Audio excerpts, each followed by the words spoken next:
അത് എൻ്റെ ലൈഫിലെ ഏറ്റവും വേസ്റ്റ് ഡിസിഷനായിട്ട് എനിക്ക് തോന്നി.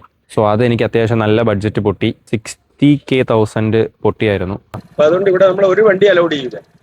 Okay okay. അത് വേണമെങ്കിൽ റോഡിലൊക്കെ ഇട്ടിട്ട് ചെയ്യാം, പക്ഷേ ഇവിടെ പറ്റില്ല. ഹലോ ഗൈസ്, അപ്പോൾ വെൽക്കം ബാക്ക്. അപ്പം ഇന്നത്തെ പരിപാടി ഇത് നമ്മുടെ 2013 മോഡൽ ഷെവർലെ ക്രൂസ് LT മോഡലാണ്. ഇത് ഞാനിപ്പം എടുത്തിട്ട് അറൗണ്ട് 1 ഇയർ പ്ലസ് ആയിട്ടുണ്ട്. ഞാൻ എടുത്ത സമയത്ത് ഇതിൻ്റെ കിലോമീറ്റേഴ്സ് വരുന്നത് 78 സംതിങ് എന്തോ ആയിരുന്നു. ഇപ്പോൾ കറക്റ്റ് 90,200 സംതിങ് ആയിട്ടുണ്ട്. അപ്പം ഇന്നത്തെ വീഡിയോ എന്ന് പറഞ്ഞാൽ ജസ്റ്റ് യൂസർ റിവ്യൂ ആണ്. അതുമാത്രമല്ല, ഇത് സ്റ്റോക്കല്ല, കുറച്ച് മോഡിഫിക്കേഷൻസ് ചെയ്തിട്ടുണ്ട്. കാണാൻ പറ്റുന്ന പോലെ നമ്മുടെ കോസ്മെറ്റിക് ചേഞ്ചസ് ആയിട്ടുള്ള കുറച്ച് കാര്യങ്ങൾ ചെയ്തിട്ടുണ്ട്. ഈ വണ്ടി കംപ്ലീറ്റ് സ്റ്റോക്കല്ല. ഇതിലിപ്പോൾ നിങ്ങൾക്ക് കാണാൻ പറ്റുന്ന പോലെ ഈ വണ്ടിയിൽ കുറച്ച് എസ്തെറ്റിക് മോഡിഫിക്കേഷൻ ആയിട്ടുള്ള കുറച്ച് കസ്റ്റമൈസേഷൻ ചെയ്തിട്ടുണ്ട്.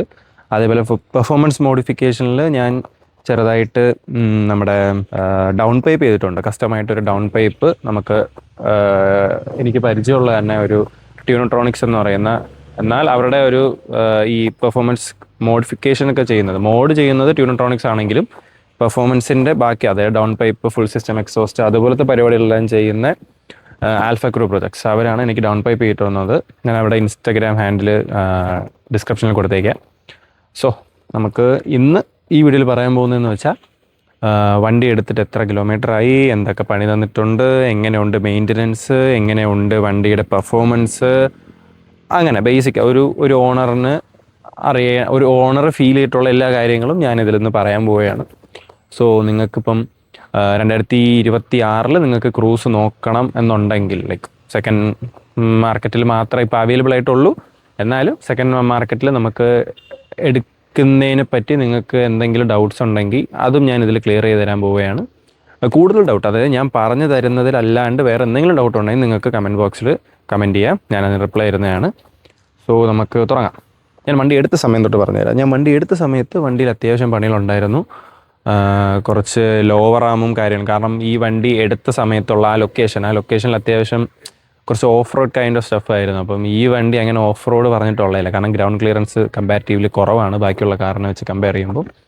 സോ അത് കാരണം വണ്ടിക്കുണ്ടായ suspension issues, lower arm issues, അങ്ങനെ കുറച്ച് ഇഷ്യൂസ് ഉണ്ടായിരുന്നു. അതെല്ലാം ഞാൻ വണ്ടി എടുത്ത ഉടനെ തന്നെ ഞാൻ ഷോറൂമിൽ നിന്ന് തന്നെ മാറ്റിയായിരുന്നു. സോ അതെനിക്ക് അത്യാവശ്യം നല്ല ബഡ്ജറ്റ് പൊട്ടി. ലോവർ ആമിന് തന്നെ OEM അറൗണ്ട് 23 സംതിങ് എന്തോ ആയിരുന്നു. പക്ഷേ ഞാനിപ്പോൾ ഇട്ടേക്കുന്നത് ആഫ്റ്റർ മാർക്കറ്റാണ്. ആഫ്റ്റർ മാർക്കറ്റ് അറൗണ്ട് 70,000 ഉണ്ടായിരുന്നു. സോ ആ ടൈമിൽ സ്റ്റോക്ക് ലോവർ ആം കിട്ടാനുമില്ല. സോ ആ ടൈം അവർ പറഞ്ഞു ഡിലേ ആവും, so go for after market. അവർ തന്നെ സജസ്റ്റ് ചെയ്ത ലോവർ ആമാണ് ഞാൻ വെച്ചേക്കുന്നത് ഇപ്പോൾ കറൻ്റ്ലി. അതേപോലെ തന്നെ ഇതിൻ്റെ സസ്പെൻഷൻ്റെ കിറ്റ് മാറ്റി, ലിങ്ക് റോഡ് മാറ്റി, അങ്ങനെ കുറച്ചെല്ലാം കൂടെ എനിക്കൊരു അറൗണ്ട് 60,000 പൊട്ടിയായിരുന്നു. അപ്പം അതാണ് ഷോറൂമിൽ ഞാൻ ആദ്യം ചെയ്ത സർവീസും കാര്യങ്ങളെല്ലാം. അത് അറൗണ്ട് ഇത്രയും പ്രൈസ് എനിക്ക് ആയിട്ടുണ്ടായിരുന്നു. But service is very top notch. അവരിൽ പാർട്സ് ഉണ്ട്, അവരുടെ വർക്ക് നീറ്റാണ്. But only problem is that ഒരു അത്യാവശ്യം കോസ്റ്റ് ഉണ്ട് ഓരോ പാർട്സിനും. കാരണം വേറെ ഒന്നുമില്ല, ഇപ്പം നമുക്ക് ജെന്യുവൻ മോട്ടോഴ്സ് അല്ലെങ്കിൽ ജനറൽ മോട്ടോഴ്സ് എന്ന് പറയുന്ന ഷെവർലെയുടെ പാരന്റ് കമ്പനി ഇപ്പം ഇന്ത്യയിലില്ല. സോ അവർക്ക് ഏത് പാർട്സ് എടുക്കണമെന്നുണ്ടെങ്കിലും അവർക്കത് ഇമ്പോർട്ട് ചെയ്ത് എടുക്കാൻ മാത്രമേ പറ്റത്തുള്ളൂ. അപ്പോൾ അത്രയും ചാർജസ് അവരും കൊടുക്കണം, അതേപോലെ നമ്മളും കൊടുക്കേണ്ടി വരും. കാരണം അതാരും ബെയർ ചെയ്യത്തില്ല, നമ്മൾ കസ്റ്റമേഴ്സിന് തന്നെ അവർ മേടിക്കും. അതായിരുന്നു എനിക്ക് എടുത്ത സമയത്ത് കിട്ടിയ കുറച്ച് പണികൾ. പിന്നെ ടയർ മൊട്ടയായിരുന്നു.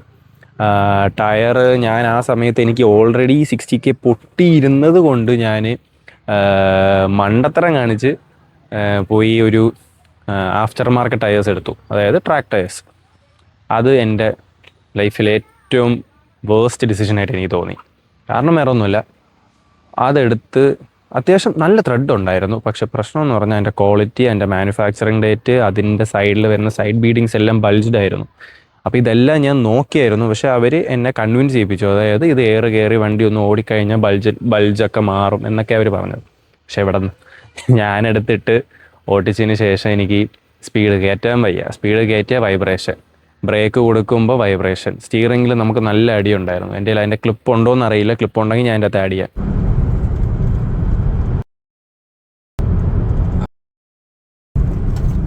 അതെനിക്ക് വല്ലാണ്ട് ഹെഡേക്കായി.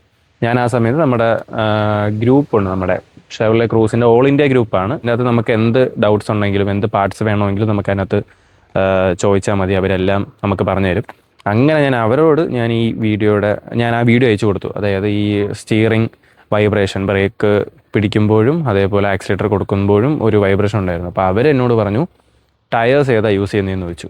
എനിക്ക് ആ സമയത്ത് സെക്കൻഡ് ഹാൻഡ് ടയറാണ് എടുത്തതെന്ന് പറയാൻ നല്ല മടിയുണ്ടായിരുന്നു. പക്ഷേ ഞാൻ പറഞ്ഞു ലൈക്ക് ഇങ്ങനെ ട്രാക്ക് ടയേഴ്സ് എടുത്തു, അത്യാവശ്യം നല്ല ത്രെഡ് ഉണ്ട് എന്നെ ഇങ്ങനെ അങ്ങനെയൊക്കെ പറഞ്ഞ് അതുകൊണ്ടാണ് നിങ്ങൾ മാക്സിമം ഉടനെ തന്നെ ഫ്രണ്ട് വീലിലെ ടയറെങ്കിലും ജസ്റ്റ് ഒന്ന് മാറ്റി നോക്കാൻ പറഞ്ഞു. പക്ഷേ എൻ്റെ കിറുക്ക് ഞാൻ പോയി 4 ടയേഴ്സ് മാറ്റിയതിന് ശേഷം പറക്കുന്ന വണ്ടി. കാരണം ഞാനിപ്പോൾ ഇട്ടിരിക്കുന്നത് ബ്രിഡ്സ്റ്റോണിൻ്റെ ടുറാൻസ എന്ന് പറയുന്ന മോഡലാണ്. കിഡിലൻ ടയേഴ്സാണ്. അങ്ങനെ ഞാൻ ടയേഴ്സ് മാറ്റിയതിനു ശേഷം കാറ് പെടച്ചു തുടങ്ങി. പിന്നെ ബ്രേക്കിങ്ങും റെസ്പോൺസും ത്രോട്ടിലിങ്ങും എല്ലാം പക്കയായി. അങ്ങനെ അതുകൊണ്ട് മാത്രം ഞാൻ ഈ ടയറിൻ്റെ ക്വാളിറ്റി കുറവ് കൊണ്ട് സ്റ്റിയറിങ്ങിൽ അടിച്ച വൈബ്രേഷൻ ഞാനത് സ്റ്റിയറിംഗ് റാക്ക് കംപ്ലൈൻ്റ് ആണെന്ന് പറഞ്ഞ് സ്റ്റിയറിംഗ് റാക്ക് നോക്കാൻ വേണ്ടി ഷോറൂമിൽ കൊണ്ട് കാണിച്ചു. അപ്പോൾ അവർ പറഞ്ഞു സ്റ്റിയറിംഗ് റാക്കിന് കുഴപ്പമില്ല. പക്ഷേ ഞാൻ പുറത്തൊരു ഷോപ്പിൽ കൊണ്ട് കാണിച്ചപ്പോൾ അവർ പറഞ്ഞു സ്റ്റിയറിംഗ് റാക്കിന് കംപ്ലൈൻറ്റ് ഉണ്ടെന്ന്. അപ്പോൾ ഞാൻ കരുതി എന്നാൽ സ്റ്റിയറിംഗ് റാക്ക് ശരിയാക്കിയാൽ ചിലപ്പോൾ ടയേഴ്സിന് ഇത്രയും പൈസ ആവത്തില്ല. എനിക്ക് സ്റ്റിയറിംഗ് റാക്ക് ശരിയാക്കിയ അറൗണ്ട് 4K 4000 രൂപ എന്തോ ആയി. കാരണം അതിൻ്റെ അകത്ത് അവർ പറഞ്ഞതുപോലെ അതിൻ്റെ അകത്തൊരു വൈബ്രേഷൻ ഉണ്ടായിരുന്നു. അപ്പോൾ അവരെന്ത് ചെയ്തു, സ്റ്റിയറിംഗ് റാക്ക് റിപ്പയർ ചെയ്തിട്ടും ഞാൻ ത്രോട്ടിൽ കൊടുക്കുമ്പം വൈബ്രേഷൻ വന്നു. അപ്പോഴാണ് എനിക്ക് മനസ്സിലായത് ഗ്രൂപ്പിൽ പറഞ്ഞവർ ശരിയാ, ടയേഴ്സിൻ്റെ ആണെന്ന്. അങ്ങനെയാണ് ഞാൻ ഇപ്പോൾ ടയേഴ്സ് മാറ്റിയത്. സോ ആദ്യം ഈ വൈബ്രേഷൻ കാരണം ഞാൻ നമ്മുടെ സ്റ്റിയറിംഗ് റാക്ക് കംപ്ലൈൻ്റ് ആണെന്ന് കരുതി സ്റ്റിയറിംഗ് റാക്ക് റിപ്പയർ ചെയ്തു. 4000 രൂപ അവിടെ പൊട്ടി, കാര്യം ഉണ്ടായില്ല. പിന്നെ ഞാൻ 36K അറൗണ്ട് എനിക്ക് ടയേഴ്സിനായി. അന്ന് എന്തോ റേറ്റ് കുറഞ്ഞിരുന്ന സമയത്താണ് ഞാൻ എടുത്തത്. അങ്ങനെ 4 ടയേഴ്സ് മേടിച്ചിട്ടു. Now the cars flying. പിന്നെ ഞാൻ അതിന് ശേഷം മെല്ലെ കാരണം എവിടെ തൊട്ടാലും പൈസ എങ്ങനെ നമ്മൾ മെയിൻറ്റെയിൻ ചെയ്ത് കൊണ്ടുപോയി, ലൈക്ക് അതായത് നമ്മുടെ കയ്യിലൊരു എക്സ്പെൻസീവ് തിങ് തന്നെയാണ് ഈ സാധനം. നമ്മുടെ കയ്യിൽ കുറച്ച് ഫണ്ട് എപ്പോഴും ബാക്കപ്പ് ഉണ്ടായിരിക്കണം. അങ്ങനെ ഉണ്ടെങ്കിൽ മാത്രം ഇതിനെ നമുക്ക് പൊന്നുപോലെ കൊണ്ടു കിടക്കാം. അതേപോലെ ഒരു ആനയെ മേടിക്കുന്ന പോലെ അതിന് നല്ല ചിലവുണ്ട് ഈ സാധനത്തിന്. പക്ഷേ ആ ഒരു ഫീല് നമുക്കൊരു വളരെ എക്സ്പെൻസീവ് ആയിട്ടുള്ള അല്ലെങ്കിൽ വളരെ പ്രീമിയം ഫീല് നമുക്ക് ഈ കാർ തരുന്നുണ്ട്. ആ ഒരൊറ്റ റീസൺ കൊണ്ടാണ് ഇതിനെ ഇത്രയും പോറ്റുന്നത്. ചില സമയത്തൊക്കെ പ്രാന്ത് പിടിക്കും, പാർട്സ് കിട്ടുന്നില്ല. ആ സമയത്തൊക്കെ എനിക്ക് പുലിവാൽ കല്യാണത്തിൽ ആ ഡയലോഗ് ഓർമ്മ വരും. എന്ത് ചെയ്താലും മറ്റേ ആ ഒരു സാധനം ഓർമ്മ വരും. പക്ഷേ റോഡിലാക്കിയിട്ടില്ല. ആകെ ബാറ്ററി ഒന്ന് ബാറ്ററി ഡൗൺ ആയ സമയത്ത്, കാരണം ഞാൻ എടുത്ത സമയത്ത് തന്നെ ബാറ്ററി അറൗണ്ട് എനിക്കൊന്ന് സ്റ്റോക്ക് ബാറ്ററി തന്നെ ആയിരുന്നു, ഓണർ മാറ്റിയിട്ടുണ്ടായിരുന്നില്ല. സോ ഞാനത് എനിക്ക് പറ്റിപ്പോയെന്ന് പറഞ്ഞാൽ ഞാൻ എൻ്റെ ഓഫീസിൽ ഇരുന്ന സമയത്താണ് ബാറ്ററി ഡൗൺ ആയത്. സോ എനിക്ക് എന്തായാലും RSA വിളിക്കേണ്ടി വന്നു. RSA വന്നു, ബാറ്ററി മാറ്റി. സോ എനിക്ക് ആ കംപ്ലീറ്റ് എമൗണ്ട് കൊടുക്കേണ്ടി വന്നു, ബാറ്ററിയുടെ കംപ്ലീറ്റ് എമൗണ്ട് കൊടുക്കേണ്ടി വന്നു. പോരാത്തതിന് അവർ RSAയുടെ ഒരു ചാർജും എടുത്തായിരുന്നു. കാരണം ഇപ്പം ഞാൻ എന്ത് ചെയ്താലും ഒരു കമ്പയർ ചെയ്തിട്ട് ഞാൻ എടുക്കത്തുള്ളൂ. അതായത് ഇപ്പോൾ ഒരു പ്രൈസ് പോയിൻ്റ് എനിക്ക് എവിടെയാണോ അത്യാവശ്യം കുറയുന്നത്, ഒരു 500 രൂപ കുറഞ്ഞാൽ അത്രയും നല്ലതാണ്. അപ്പോൾ ഞാനൊരു ബാറ്ററി ആണെങ്കിലും ശരി, ഒരു ടയർ ആണെങ്കിലും ശരി, ഞാൻ എല്ലായിടത്തും എൻക്വയറി ചെയ്തിട്ട് മാത്രമേ ഞാൻ ഒരു സാധനം എടുക്കാറുള്ളൂ. അല്ലാണ്ട് കിട്ടുന്നിടത്ത് പോയി എടുത്തുകൊണ്ട് വരത്തില്ല. ഞാൻ മാക്സിമം എല്ലായിടത്തും എൻക്വയറി ചെയ്ത് എവിടെയാണോ സെയിം സാധനം ചീപ്പായിട്ട് കിട്ടുന്നത് അവിടെ പോയി ഞാൻ എടുക്കും. അതാണ് ഞാൻ ഇത്ര നാളും ചെയ്തുകൊണ്ടത്. പക്ഷെ അന്നൊരു ദിവസം മാത്രം എനിക്ക് ഈ ഒരു പ്രോഡക്റ്റ് അല്ല വീഡിയോ എടുത്തോണ്ടിരിക്കുക കാറിന്റെ റിവ്യൂ പറഞ്ഞോണ്ടിരിക്കുക. പക്ഷെ ഇവിടെ ഇത് അലൗഡ് അല്ല. ഒരു 10 മിനിറ്റ് ഞാൻ എടുത്തോളൂ. ഇവിടെ ഏത് വിഷയങ്ങളൊക്കെ ഉണ്ട് അവിടെയാണ്. അപ്പൊ അതുകൊണ്ട് ഇവിടെ നമ്മൾ ഒരു വണ്ടി അലൗഡ് ചെയ്യില്ല. അത് വേണമെങ്കിൽ റോഡിലൊക്കെ ഇട്ടിട്ട് ചെയ്യാം. പക്ഷെ ഇവിടെ പറ്റില്ല. ഒരു 10 മിനിറ്റ്, കാരണം തുടങ്ങിപ്പോയി ഒരു 10 മിനിറ്റ് നമുക്ക് ചെയ്യുന്ന അലൗഡ് അല്ല. നമുക്ക് ലൊക്കേഷൻ ഒന്ന് മാറ്റി പിടിക്കാം. കാരണം ഇതാണ് ഇഷ്യൂ. Okay cut. അങ്ങനെ നമ്മൾ ലൊക്കേഷൻ മാറിയിട്ടുണ്ട്. പോലീസുകാർക്കും സെക്യൂരിറ്റിക്കാർക്കും ഇനി വെറുതെ ഒരു പ്രശ്നം ഉണ്ടാക്കണ്ട എന്ന് വിശ്വസിക്കുന്നു. ഇനി ആരും വന്ന് പ്രശ്നം ഉണ്ടാക്കില്ലെന്ന് തോന്നുന്നു. 2013 വണ്ടിയാണ്. അപ്പം അതിൻ്റേതായ കുറച്ച് വേറെ ഇഷ്യൂസ് ഉണ്ട്. അതല്ലാണ്ട് വണ്ടിക്ക് അങ്ങനെ പ്രശ്നങ്ങളൊന്നുമില്ല. പിന്നെ എനിക്ക് ആ ഒരു ടർബോയുടെ നമ്മുടെ ഇപ്പോൾ പെട്രോൾ വണ്ടികളിൽ നമ്മൾ ഈ ബ്ലോ ഓഫ് കിറ്റില്ലേ, അതുപോലത്തെ ഒരു സൗണ്ട് വേണമെന്നുണ്ടായിരുന്നു. പക്ഷേ അതുപോലെ നമുക്ക് ചെയ്യാൻ പറ്റത്തില്ല. കാരണം ഇത് ഡീസലാണ്. ഡീസലിന് സ്റ്റോക്കായിട്ട് തന്നെ ടർബോ വരുന്ന മോഡലുമാണ്. അപ്പോൾ നമുക്ക് അതിൻ്റെ സൗണ്ട് തന്നെ മാക്സിമം കേൾക്കാൻ വേണ്ടിയിട്ട് എനിക്ക് പരിചയമുള്ള ജയേഷ് എന്ന് പറഞ്ഞ ജയേഷ് ബ്രോയാണ് നമ്മുടെ ആൽഫ ക്രൂ പ്രൊജക്ട്സിൻ്റെ മെയിൻ എല്ലാം. അപ്പോൾ പുള്ളിയോട് ഞാൻ സംസാരിച്ചു, എനിക്കൊരു ഡൗൺ പൈപ്പ് വേണമെന്ന് പറഞ്ഞു. പുള്ളി ചെയ്തു തരാമെന്ന് പറഞ്ഞു. അങ്ങനെ എനിക്ക് അത്യാവശ്യം നല്ലൊരു ഡീസൻറ്റ് എമൗണ്ടിൽ തന്നെ എനിക്ക് പുള്ളി ഒരു ഡൗൺ പൈപ്പ് സെറ്റ് ചെയ്ത് തന്നു. അതിൻ്റെ വിഷ്വൽസ് ഞാൻ അതിനകത്ത് കാണിക്കാം. അതിനുശേഷം വണ്ടിയുടെ ടോർക്ക് ഇമ്പ്രൂവ് ആയിട്ടുണ്ട്. അതുമാത്രമല്ല, നമ്മൾ ഗിയർ മാറി, അതായത് ക്ലച്ചിൽ നിന്ന് ഗിയർ മാറി നമ്മൾ അടുത്ത ക്ലച്ച് റിലീസ് ചെയ്യുന്ന സമയത്ത് ഒരു ഹിസ്സിങ് സൗണ്ട് ഉണ്ട്. അതാണ് ഞാൻ ഉദ്ദേശിച്ചത്. പക്ഷേ അത് കംപ്ലീറ്റ് ആയിട്ട് ക്ലീൻ ആയിട്ട് കേൾക്കണമെന്നുണ്ടെങ്കിൽ നമുക്ക് ഫുൾ സിസ്റ്റം എക്സോസ്റ്റ് അടിച്ചേ പറ്റത്തുള്ളൂ. കാരണം ഇതിനകത്ത് റെസണേറ്ററും കാര്യങ്ങളും സ്റ്റോക്കായിട്ട് ഇപ്പോൾ വരുന്നുണ്ട്. സോ ആ സൗണ്ട് അവിടെ എത്തുമ്പോൾ മൈനസ് ആയി പോകും. സോ നമുക്ക് ഫുൾ സിസ്റ്റം എക്സോസ്റ്റ് ഉണ്ടെങ്കിൽ നമുക്ക് ആ ഒരു ഇഷ്യൂ വരത്തില്ല. ആ ഒരു സൗണ്ട് പക്കായിട്ട് കേൾക്കുന്നതാണ്. അതിനുശേഷം ഞാൻ പിന്നെ പെയിൻറ്റിങ്ങിലോട്ട് ഇറങ്ങി. വണ്ടി വൈറ്റ് തന്നെ ആയിരുന്നു. ഞാനതിനെ ചെറുതായിട്ടൊന്ന് ട്യൂൺ ചെയ്തു. അതിനകത്ത് കുറച്ച് പേൾ ഇട്ടായിരുന്നു. കാരണം സ്റ്റോക്ക് വന്നുകൊണ്ടിരുന്നത് ഒരു യെല്ലോയിഷ് വൈറ്റിഷ് കളറാണ്. അത് 13 കൊല്ലം ആയതുകൊണ്ട് അതിൻ്റെ ഒരു വൈറ്റ് മാറി അതൊരു യെല്ലോയിഷ് ടോൺ ആയിരുന്നു. സോ ഞാൻ അതിനെ ഫുള്ളൊന്ന് ഒരു പേൾ വൈറ്റ് പോലെ ഒരു കളർ ഞാൻ ചൂസ് ചെയ്തു, പെയിൻറ്റ് ചെയ്തു. പിന്നെ ആഫ്റ്റർ മാർക്കറ്റിൻ്റെ ബോണറ്റ് ഉണ്ട്, അതാണ് ഞാൻ ഈ കാണുന്നത്. സോ ആ ഒരു സംഭവം ഞാൻ ബോണറ്റ് ചെയ്തു. പിന്നെ നിങ്ങൾക്ക് കാണാൻ പറ്റുന്ന പോലെ നമ്മുടെ മിറർ ക്യാപ്പ് ഞാൻ ഡൽഹിയിൽ നിന്ന് മേടിച്ചതാണ്. മിറർ ക്യാപ്പ് ഞാൻ ഇത് നോക്കിയപ്പം ബ്ലാക്ക് അടിച്ച് അങ്ങനെ അറിയത്തില്ല. സോ ഞാൻ വൈറ്റ് തന്നെ ചൂസ് ചെയ്തു. കാറിൻ്റെ ആ കളർ പാറ്റേൺ തന്നെ അങ്ങ് ചൂസ് ചെയ്ത് വിചാരിച്ചു. പിന്നെ ടോപ്പ് ഞാൻ ബ്ലാക്ക് ഔട്ട് ചെയ്തു. ബ്ലാക്ക് ഔട്ടിൽ കുറച്ച് പേൾസ് ചെയ്തിട്ടുണ്ട്. പിന്നെ ടിൻറ്റ് നിങ്ങൾക്ക് കാണാൻ പറ്റുന്ന പോലെ ഇത് ഞാൻ ഷോപ്പിൻ്റെ പേര് കറക്റ്റായിട്ട് ഓർമ്മയില്ല, പക്ഷേ ഗുരുവായൂരുള്ളൊരു ഷോപ്പാണ്. അവിടെ നിന്ന് ഞാൻ കൊറിയർ ചെയ്ത് മേടിച്ച് ഇവിടെ പരിചയമുള്ളൊരു ചേട്ടൻ്റെ കൊടുത്ത് ചെയ്തതാണ്. പിന്നെ ഇതിനകത്ത് ഞാൻ ഫോഗ് ലാമ്പ് സെറ്റ് ചെയ്തിട്ടുണ്ട്. ഫോഗ് ലാമ്പ് വരുന്നത് ഇത് നമ്മുടെ HJG ബ്രാൻഡിൻ്റെ ഡീമണൈസും പിന്നെ ട്രൈ കളർ വരുന്ന ഒരു ഫോഗ് ലാമ്പാണ് ഞാനത് സെറ്റ് ചെയ്ത് വെച്ചേക്കുന്നത്. കാരണം ഹെഡ്ലൈറ്റ് അത്യാവശ്യം ബ്രൈറ്റ് ആണ്. പക്ഷേ ഫോഗ് ലാമ്പ് നമ്മളിപ്പോൾ എവിടെയെങ്കിലും പോകുന്ന സമയത്ത് അത്രയും ബ്രൈറ്റ് അല്ല. അതായത് നമ്മൾ ലോക്കൽ ഓട്ടത്തിന് ഹെഡ്ലൈറ്റ് ഈസ് പക്ക.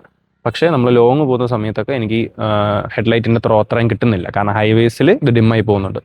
സോ ഒരു ആഫ്റ്റർ മാർക്കറ്റ് ഫോഗ് ലാമ്പ് ഞാൻ സെറ്റ് ചെയ്തു. അതാണ് ഫ്രണ്ടിൽ നിന്ന് കാണുമ്പോൾ ഞാൻ ചെയ്തിട്ടുള്ളത്. ഇനി നമുക്ക് Q&A സെഷനിലോട്ട് പോവാം.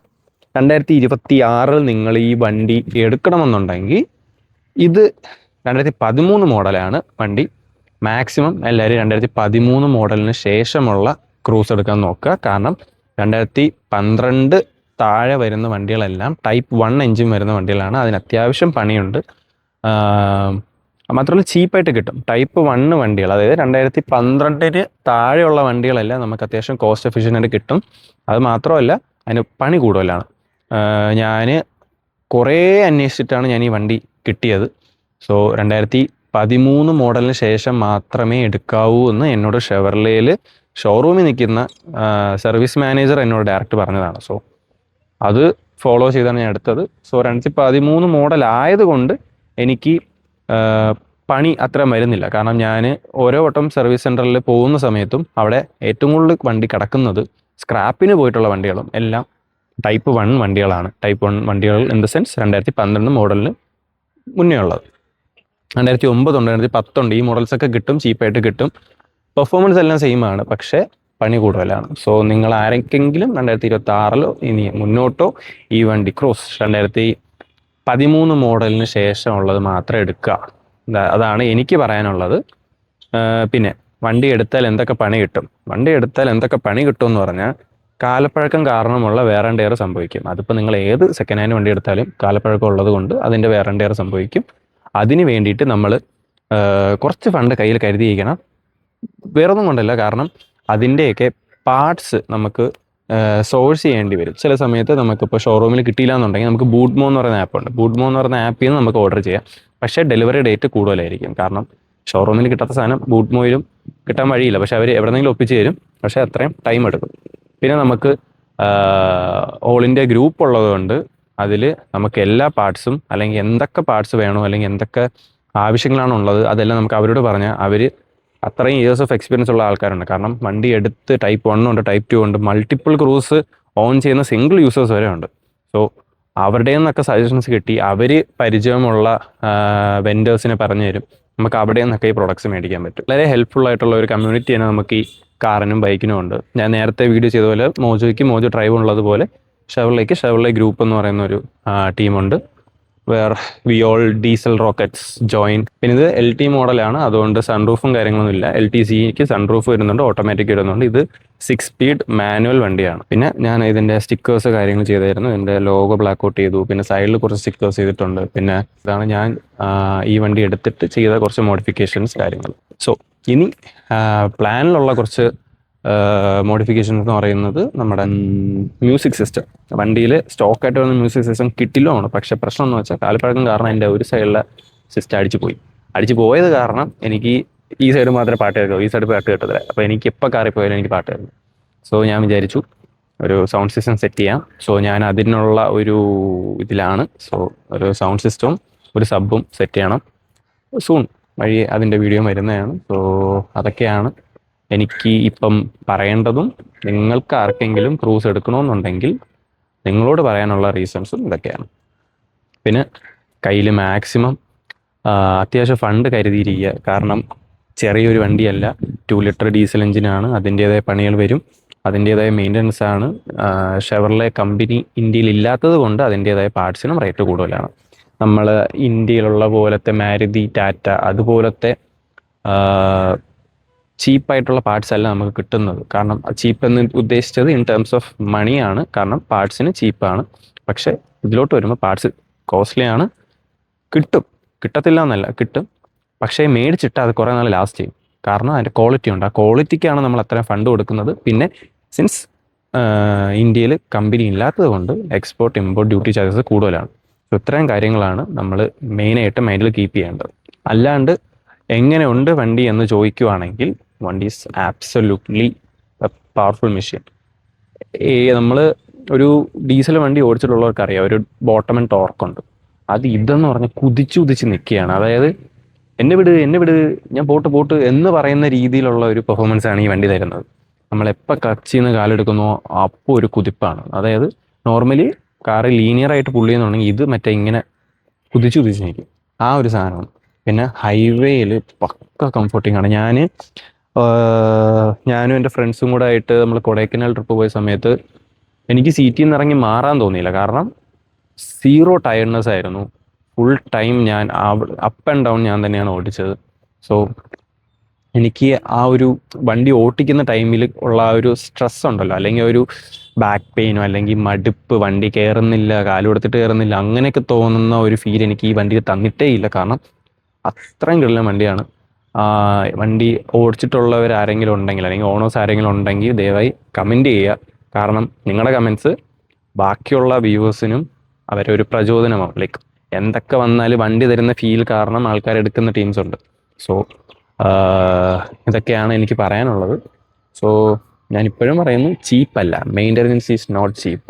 സർവീസ് ഞാൻ മിക്കപ്പോഴും എൻ്റെ പാറ്റേൺ എന്ന് പറഞ്ഞാൽ ഷോറൂമിൽ കയറ്റുക, മാക്സിമം എന്തൊക്കെയാണ് ചെയ്യേണ്ടതെന്ന് ലിസ്റ്റ് ഔട്ട് ചെയ്യുക. എൻ്റെ ബഡ്ജറ്റിൽ ഒതുങ്ങുന്ന കാര്യങ്ങളാണെങ്കിൽ അത് മാത്രം ഞാൻ അവിടെ നിന്ന് ചെയ്തിട്ട് ബാക്കി എന്തൊക്കെ പെൻഡിങ് ഉണ്ടോ അതിൻ്റെ പാർട്സ് ഞാൻ ഔട്ട്സോഴ്സ് ചെയ്ത് പുറത്തുള്ള ഷോപ്പിൽ കൊടുത്താണ് ചെയ്യുന്നത്. So that all the things will be done and some of them will be record in the service history. കാരണം ചിലത് ഞാൻ അവിടെ നിന്ന് ചെയ്തതുകൊണ്ട് അത് റെക്കോർഡ് ചെയ്യും, ചിലത് അതിൻ്റെ അകത്തല്ല. പക്ഷേ എനിക്ക് മറ്റിടത്തു നിന്ന് ചെയ്യുന്നതുകൊണ്ട് എനിക്ക് അതിൻ്റെ ബില്ലും കാര്യങ്ങളും ഉണ്ട്. സോ ഇൻ കേസ് ഇപ്പം ഞാൻ ഏതെങ്കിലും ഓണറിന് ഇനി ഞാൻ കൊടുക്കുകയാണെന്നുണ്ടെങ്കിൽ അവർക്ക് എത്രയും ഡീറ്റെയിൽ ആയിട്ട് കൊടുക്കുന്ന ഒരു ഡോക്യുമെൻറ്റ്സ് എല്ലാം എൻ്റെ കയ്യിലുണ്ടാവും. അതൊക്കെയാണ് പറയുന്നത്. സോ അങ്ങനെ ചെയ്യുന്നതായിരിക്കും കുറച്ചുകൂടെ ബെറ്റർ. ആദ്യം ഷോറൂമിൽ കയറ്റി അവർക്ക് കംപ്ലീറ്റ് കാര്യങ്ങളും വണ്ടിയെ പറ്റി അറിയാൻ പറ്റും. സോ അതെല്ലാം ലിസ്റ്റ് ഔട്ട് ചെയ്യുക. അതെല്ലാം ലിസ്റ്റ് ഔട്ട് ചെയ്തതിന് ശേഷം നിങ്ങൾക്ക് എന്തൊക്കെ ബഡ്ജറ്റ് ഉണ്ടോ, എന്തൊക്കെ ചെയ്യാൻ പറ്റും, അതെല്ലാം അവിടെ നിന്ന് ചെയ്യുക. ബാക്കിയെല്ലാം പുറത്തു കൊടുത്ത് ചെയ്താലും ഒരു കുഴപ്പമില്ല. നിങ്ങൾക്ക് end of the day car നല്ല രീതിയിൽ ഓടണം. അതാണ് എല്ലാവരുടെയും ഒരിത്. അപ്പം അതിന് വേണ്ടിയിട്ട് നിങ്ങൾ അത് ചെയ്യണം, ഇത് ചെയ്യണം, അല്ലെങ്കിൽ ഷോറൂമിൽ കൊടുത്താലേ ഓടത്തുള്ളൂ, അങ്ങനെയൊന്നുമില്ല. നിങ്ങൾ നീറ്റായിട്ട് മെയിൻറ്റെയിൻ ചെയ്യുക. അപ്പോൾ വരുന്ന പണികളെല്ലാം അപ്പോൾ ക്ലിയർ ചെയ്ത് പോവുക. വെച്ച് പോയാൽ നമ്മൾ പിന്നെ ഇതിലേത് തീർക്കണമെന്നായിപ്പോൾ, അല്ലെങ്കിൽ ഏത് പണികൾ ആദ്യം തുടങ്ങണമെന്നായിപ്പോൾ. സോ അങ്ങനെ ആരും ചെയ്യരുത്. എന്തൊക്കെ പണിയുണ്ട് അപ്പോൾ ചെയ്യുക. നമുക്കൊരു അസുഖം വന്നാൽ നമ്മൾ അപ്പോൾ പോയി ചികിത്സിക്കുന്ന പോലെ തന്നെ നമ്മളെ വണ്ടികളും ചികിത്സിച്ചാൽ വണ്ടി അതേപോലെ നമ്മൾ ട്രീറ്റ് ചെയ്യും. കറക്റ്റ്. സോ അതാണ് എൻ്റെ പോളിസി. നിങ്ങൾക്കും അതുപോലെയൊക്കെ ആണെങ്കിൽ നിങ്ങൾ കമൻറ്റ് ചെയ്യുക. സോ ഇതാണ് ഒരു user review in the sense, അതായത് എൻ്റെ പേഴ്സണൽ റിവ്യൂ ആണ് എൻ്റെ കാറിനെ പറ്റി.